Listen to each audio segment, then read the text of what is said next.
Hi, everybody. This is Silvio Canto in Dallas, Texas on Tuesday, December 26th. Welcome to our video commentary. I have a post over at the American Thinker today talking about Cuba and the future of Cuba. As you probably know, a few months ago, Raul Castro said that he would be retiring in February.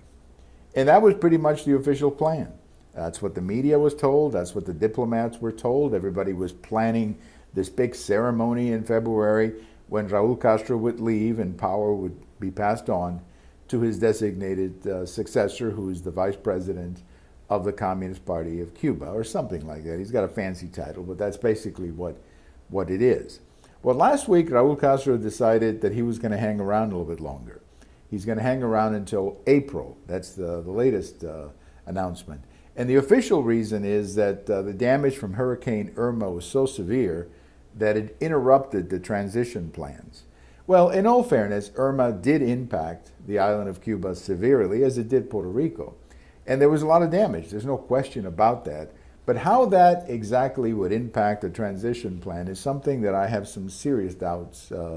Honestly, I just have a hard time believing that. I think what is happening is that Raul Castro may be dealing with some reality. And the reality is that dictators usually don't retire. That's not something dictators do. They don't get in a helicopter and wave at the successor and, fly into the sunset as they do here in the United States or in other countries where you have elections and elected presidents. Dictators usually die in office or they get overthrown.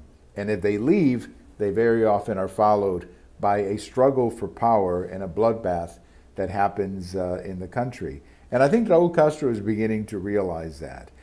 He may not be completely happy with the successor. The successor is a man who's not that well known in Cuba. He's not that well known in the Cuban military. He's not one of the Castros, if you want to put it that way. There's also another wild card in all of this, and that's Raul Castro's son, Alejandro, who has been, in a sense, the manager of the family business for several years. And when I say the family business, I mean exactly that. Cuba has been run very much like a racket for the benefit of the Castro family. There's something called Castro Inc., which has made the Castro family very profitable. Every time you go to Cuba to invest in Cuba, if you're going to open a hotel or whatever, you're not doing business with a private Cuban company. You're basically doing business with Castro Inc.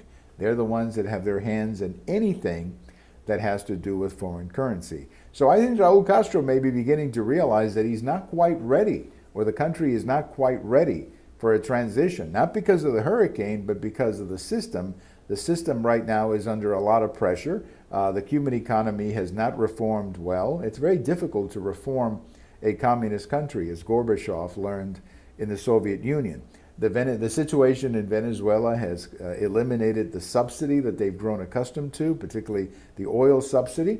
You also have a different situation with President Trump. I mean, President Trump has taken a much harder policy toward Cuba. So all of these things, I think have made a transition a lot more difficult. Exactly what's going to happen, I don't know. But if I had to bet today, I think Castro is going to hang around a little bit longer than he had planned to. And as I said before, dictators usually don't retire. They die or they get overthrown or they watch a huge bloodbath after they leave office. So it's not going to be pretty in Cuba.